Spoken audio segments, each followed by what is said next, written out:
नमस्कार दोस्तों, स्वागत है आपका स्टेनो गुरुज यूट्यूब चैनल में। दोस्तों आज की वीडियो में हम लोग प्रैक्टिस करेंगे एसएससी स्टेनोग्राफर ग्रेड डी के लिए स्किल टेस्ट का अभ्यास करेंगे, जो कि 80 शब्द प्रति मिनट की स्पीड से रहेगा।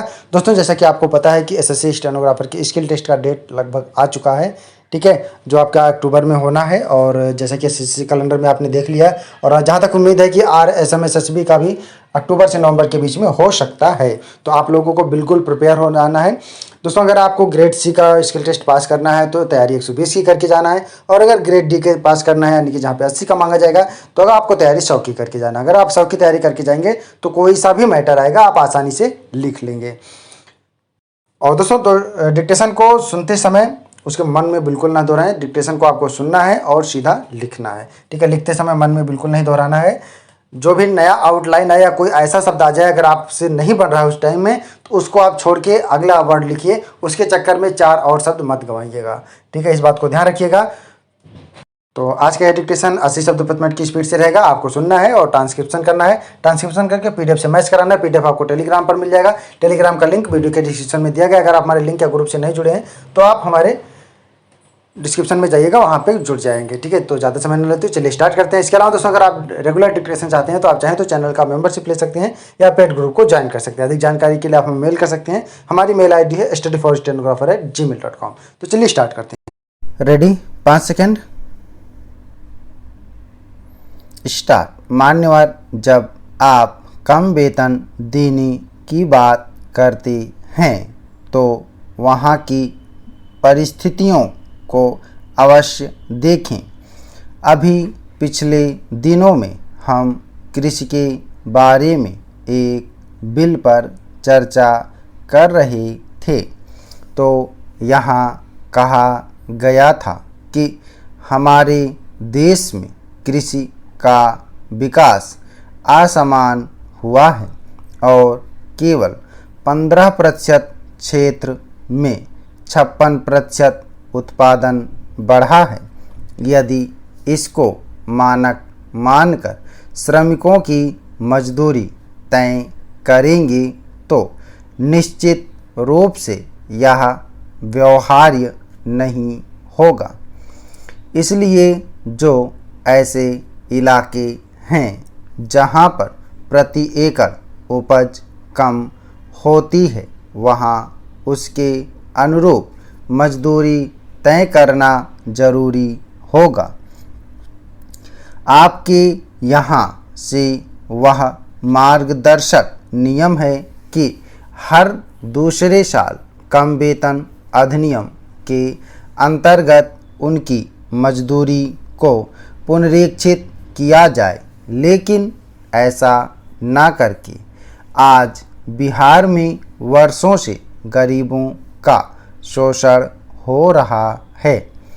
इसका मुख्य कारण यही है कि वहाँ के मजदूरों की मजदूरी का पुनरीक्षण नहीं किया, इसलिए वहाँ कम मजदूरी मिल रही है। इन सारी बातों को सरकार को ध्यान में रखना होगा कि कौन से इलाके में कृषि का उत्पादन अधिक है और कौन से में नहीं है, और कहाँ की वस्तु स्थिति क्या है, इसका निर्धारण करना होगा। आज हम उन तमाम शोषणों की ओर ध्यान दिलाना चाहते हैं जैसे मजदूर बच्चों की बात है। हमारे यहाँ कालीन का काम है। मुझे खुशी है कि भारत सरकार हमारे मिर्ज़ापुर और वाराणसी क्षेत्र में दोनों ज़िलों को मिलाकर बच्चों के हित के लिए जो बंधुआ मजदूर थे उनके लिए 40 करोड़ रुपए की एक व्यापक योजना बनानी जा रही है, जो कि स्वागत योग्य बात है। लेकिन जहां आप यह कर सकें वहां तो ठीक है, लेकिन आज हो क्या रहा है, सरकार के पास इतनी क्षमता नहीं है। हमारे आदिवासी दूर दूर से मध्य प्रदेश और उड़ीसा के छोटे छोटे बच्चे यहाँ आकर जीवन पालन के लिए कालीन उद्योग में काम कर रहे हैं। अगर आपने उनको छेड़ा, उनको वापिस कर दिया कि बच्चों से काम नहीं लिया जा सकता, तो मैं सरकार से पूछना चाहता हूँ कि सरकार के पास उन बच्चों के लिए क्या योजना है? क्या उनको शिक्षा देंगे और उनके माता पिता व परिवार के भरण पोषण के लिए आपके पास क्या तरीका है? यह एक बड़ा भारी सवाल है। मेरा निवेदन है कि सस्ती लोकप्रियता में कोई कदम सरकार ना उठाए, बल्कि एक व्यावहारिक दृष्टिकोण अपनाए।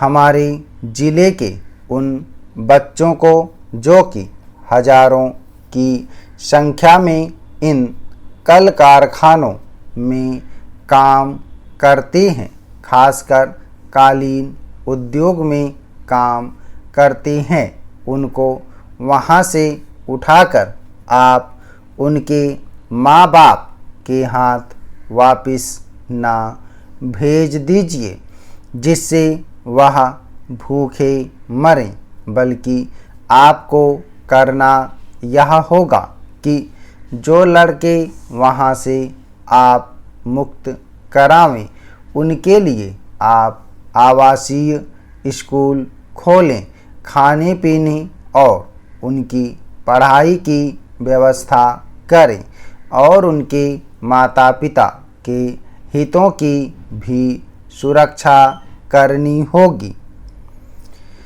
पिछले सत्र में एक प्रश्न हुआ था कि क्या मिर्ज़ापुर में हजारों बालकों से मजदूरी कराई जाती है? यहाँ से उसकी जांच पड़ताल हुई, स्थिति साफ हुई। कुछ लड़के वहाँ से निकाले गए, लेकिन उससे भी बुरी हालत में उनको छोड़ दिया गया। वहाँ पर वह 20-25 रुपए की मजदूरी पाते हैं। मैं कहना चाहता हूँ कि जब इतने व्यापक पैमाने पर देश में बंधुआ मजदूर हैं, तो आप ऐसी व्यवस्था करें, एक सामंजस्य स्थापित करें कि देश में काम भी होता रहे और उनकी मजदूरी आप बढ़ावें। कानून ऐसा बनाएं कि उनकी सुविधाएं बढ़ती जाएं, लेकिन आप तो उन्हें वहाँ से मुक्त कराने के नाम पर, सस्ती लोकप्रियता के नाम पर उनको हटा देते हैं। हमारे क्षेत्र में क्या हुआ है, वहाँ पर किसानों को रीति नीति के अनुसार कुछ मजदूरी देने का नियम था। यहाँ के अधिकारी वहाँ गए, उन्होंने कहा कि इस कानून के अंतर्गत इतना रुपया नहीं आता है। वहाँ पर इससे बड़े छोटे की लड़ाई हो गई। आपने उनका चालान कराया, वहाँ से मजदूर अलग हुए और आज तक भटक रहे हैं। सभापति महोदय, पूरक मांगों पर बोलते हुए मैं इसका समर्थन नहीं कर सकता हूँ, क्योंकि मेरे समर्थन से आर्थिक स्थिति अथवा वित्तीय स्थिति को राहत पहुंचने के बदले गिरावट आएगी। जैसे आप जानते हैं, हमारे देश को सचमुच और अधिक आर्थिक प्रगति चाहिए और मुख्यतः हमारी अर्थव्यवस्था उद्योग और कृषि पर निर्भर है और मेरा विचार है कि यह दोनों विद्युत पर निर्भर हैं। और तीसरा है वाणिज्य।